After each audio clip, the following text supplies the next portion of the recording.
నిన్న కేసీఆర్ గారు నేను మౌనంగా ఉన్నా ఇప్పుడు అన్ని గమనిస్తా ఉన్నా ఏదైతుందో మన ఏమంటారంటే గుద్దుడుగా దీన్ని ఏమనంటే ఏమన్నా కొడితే మామూలు ఉండదు. నేను ఇక కొట్టేది కొడతా చూడు అని అంటున్నాడు. ఫిబ్రవరి మీటింగ్ ఎందుకై మీటింగ్లో ఎంతకాలం అండి మీటింగ్లతోటి కాలం గడుపుతావు. మహారాష్ట్రకు పోయి ఇవన్నీ ఢిల్లీలో మోడీ లేదు బీడీ లేదు అని ఏదైతుందో 2 సార్లు ఏం జరిగింది. నువ్వు ప్రజల్లో ఆయన ఏదైతుందో అసెంబ్లీ ఎలక్షన్లో రాలేదని ఏదైతుందో అసెంబ్లీ తర్వాత 5 నెలలకు ఎలక్షన్ అయినా మే జూన్లో దాదాపు 10 months కింద ఏదైతుందో 14 నెలలకి ఆయన బయటకు రాలేదని తప్పు. పార్లమెంట్ ఎన్నికల్లో ప్రతి నియోజకవర్గం 17 నియోజకవర్గాల్లో స్ట్రీట్ మీటింగ్స్ 5 కోట్లు ఖర్చు పెట్టి ఏదైతుందో జన సమీకరణ చేసి డబ్బులు ఇచ్చి చౌరస్తాల్లో పెట్టిండు. ఓపెన్ ప్లేస్లో అయితే పెట్టాయి కదా, మీటింగ్లు ఎట్లా పెట్టాలి, అంతకుముందు ఎప్పుడు ఎట్లా పెడుతుండే.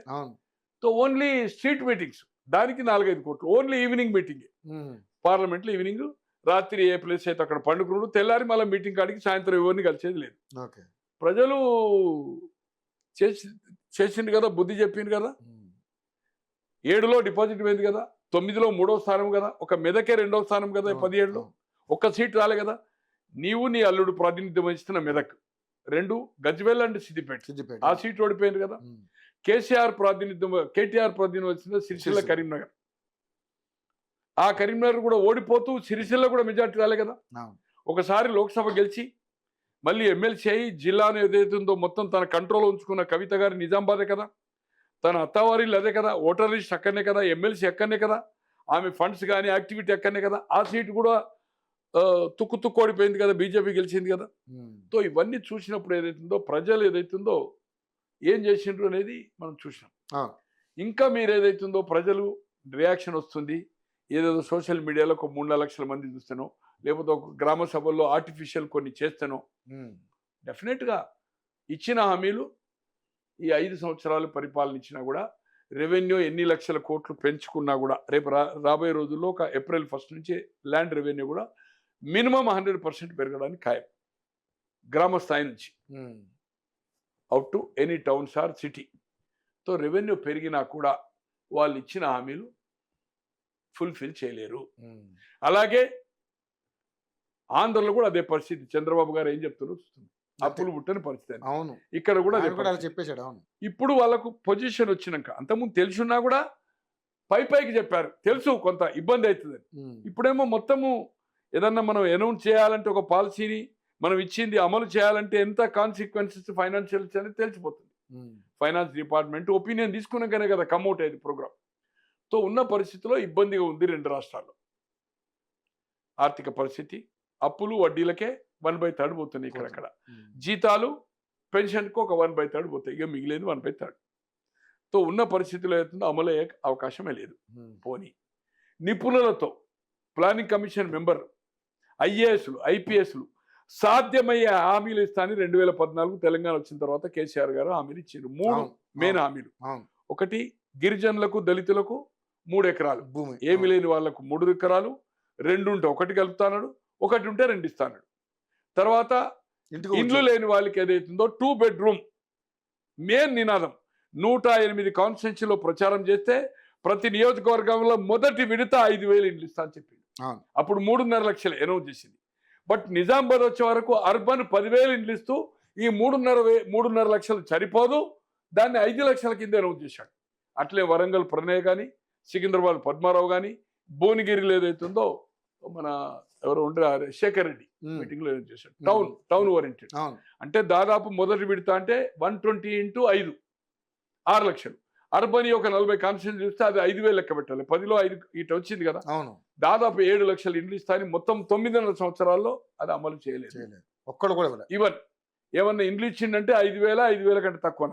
గజ్వేల్ ఆయన నియోజకవర్గం, ఆయన అల్లుంది సిద్దిపేట, సిరిసిల్ల ఇచ్చి ఉండొచ్చు. ఏ నియోజకవర్గంలో 9.5 సంవత్సరాల్లో 5,000 ఇండ్లు వరే. అట్లే 16,000 ఎకరాల చిల్లర 180 మందికా, నువ్వు 16 into 3 అంటే ఒక 5,000 మందికి ఏదైతుందో 2 ఎకరాలు, 1 ఎకరం, 3 ఎకరాలు ఇచ్చింది దళితులు గిరిజనులకు. ఇంకోటి 3వ హామీ, ఒక మండలానికి ఒక అద్భుతమైన residential school with swimming pool 25 ఎకరాల్లో. కూలి నుంచి కోటీశ్వరుడు ఒకటే రూములు ఉండాలన్నాడు.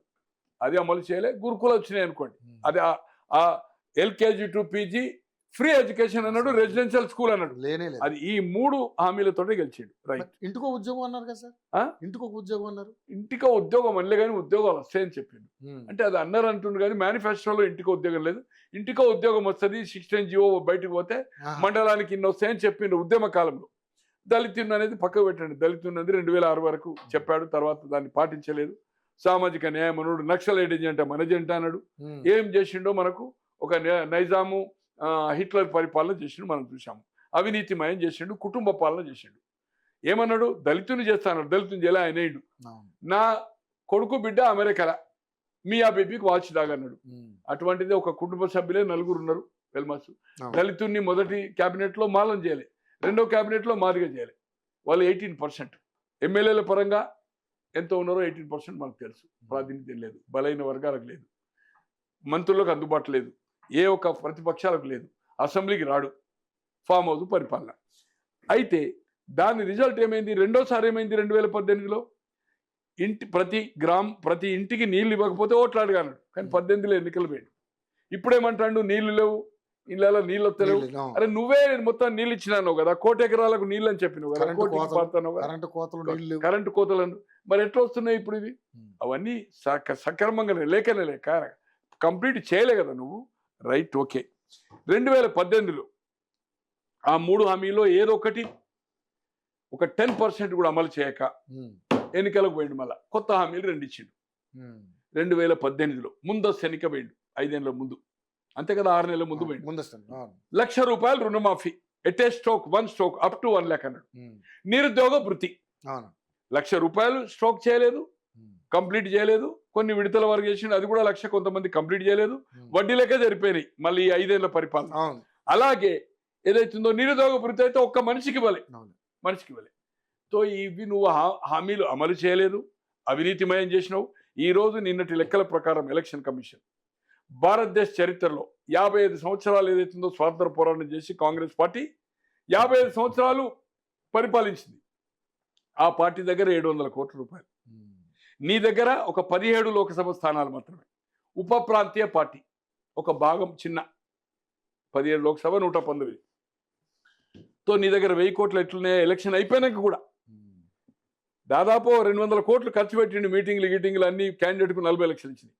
ఈ రోజు 1100 కోట్లు అంటే ఎంత అవినీతి చేసినావు? ఎందుకు నీకు ఎలక్షన్ బాండ్స్ ఇచ్చిండ్రు? ఈ రోజు 80 లోక్సభ స్థానాలున్న సమాజ్వాదీ పార్టీకి లేవు, అలాగే మాయావతి బీఎస్పీకి లేవు. 40 పైన స్థానాలున్న మమత 3వసారి ముఖ్యమంత్రి అయింది, లేవు. అట్లే స్టాలిన్ వాళ్ళ తండ్రి కాలం నుంచి 4-5 సార్లు అయ్యాడు, తను ఇప్పుడు మొదటిసారి అయ్యాడు. డిఎంకేకు 40 లోక్సభ స్థానాలు, 39, పాండిచేరి 1, 40 లేవు. నీకెక్కడి నుంచి వచ్చినాయా? పేపరు, టీవీ, ఒక విమానము. ఆ విమానం వెంబడి ఒక నీ చెంచాలకు ఏదైతుందో నువ్వు పెట్టి పోషించిన వాళ్ళకో 3 హెలికాప్టర్లు వాటెంబడి. ఏ పార్టీ కన్నా ఈరోజు ఈ జాతీయ పార్టీకి ఉందండి? సో ఇటువంటి అవినీతిమయం చేసి నువ్వు ఏదైతుందో ఒక ఏదో వాళ్ళేదో ట్విట్టరా దాని పేరేమంటారా సోషల్ మీడియాలో పెట్టిన దాన్ని నువ్వు కాసుకో చూసుకో ఏదైతుందో అని ఏదైతుందో ఛాలెంజ్ చేస్తా అంటే ప్రజలు నీకు ప్రతిపక్ష హోదా ఇచ్చిండ్రు. ప్రతిపక్ష హోదా నువ్వు ఎంజాయ్ చేస్తున్నావు. ఈరోజు నేను మౌనంగా ఉంటు, నువ్వు ఎక్కడ మౌనంగా ఉన్నావు? నీ కొడుకు, అల్లుడు, నీ బిడ్డ అంతా, నీ పార్టీ యంత్రాంగం అంతా రోడ్ల మీద పడుతుంది. 24 గంటలు యుద్ధమే చేస్తున్నారు. 24 గంటలు మీడియా, తర్వాత ప్రజల దగ్గరికి ఎక్కడైనా కూడా ప్రజల్లో పోతున్నారు కదా. ప్రెస్ కాన్ఫరెన్స్లు ఇండ్ల నుండి, హైదరాబాద్ నుండి మీరు చేయడం లేదు కదా. You are in the people. So అటువంటిది నువ్వు కామ్గా నువ్వు ఉంటేంది, లేకపోతే నువ్వు అసెంబ్లీకే రాలే. పోనీ పబ్లిక్ మీటింగ్ డిసైడ్ కాదు కదా. ప్రజలు సమీకరణ రేపు 20 లక్షల 30 లక్షలు వస్తున్నాయి, అదే కాదు కదా. అల్టిమేట్ నీకు ఎటువంటి దెబ్బలు కొట్టిండో, ఎటువంటి నీ దెబ్బలు తగిలినో పార్లమెంటే చూసినావు. రేపు రాబోయేది 3 ఎమ్మెల్సీ ఎన్నికలు. షెడ్యూల్ ఇష్యూ అయింది, నోటిఫికేషన్ రేపు ఎల్లుండో ఇష్యూ అవుతుంది, నామినేషన్ స్టార్ట్ అవుతుంది. చెయ్యి. 2 టీచర్ గ్రాడ్యుయేట్ గతంలో చేసినావు కదా. దమ్ము కలేజా ఉంటాయి. కాంగ్రెస్ కు వ్యతిరేకం ఉందను. నేను కాంగ్రెస్ వత్తాసు పాడడం లేదు, నీకు ఆ కాన్ఫిడెన్స్ ఉంది. కాంగ్రెస్ వాళ్ళు మనదే తీర్పు అంటున్నావు. కమానా 3 ఎమ్మెల్సీలు చేయి. రైట్, ఇది చేయకు, చేయడానికి నిర్ణయించుకోలేదు అనుకుందాం. రేపు మార్చిలో స్థానిక సంస్థల ఎన్నికలు.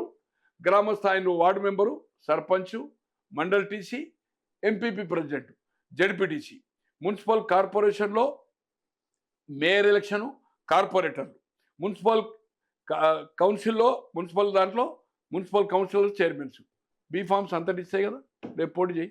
30 జిల్లా పరిషత్తులు ఉంటాయి, 31. నేను అనుకుంటాను సిటీ ఉండదు కనుక 30.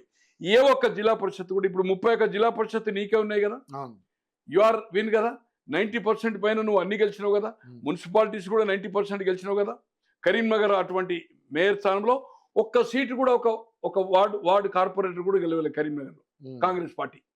ఈరోజు నీకు ఆ అధికారం చేపట్టినావు, అవన్నీ గెలిచినావు.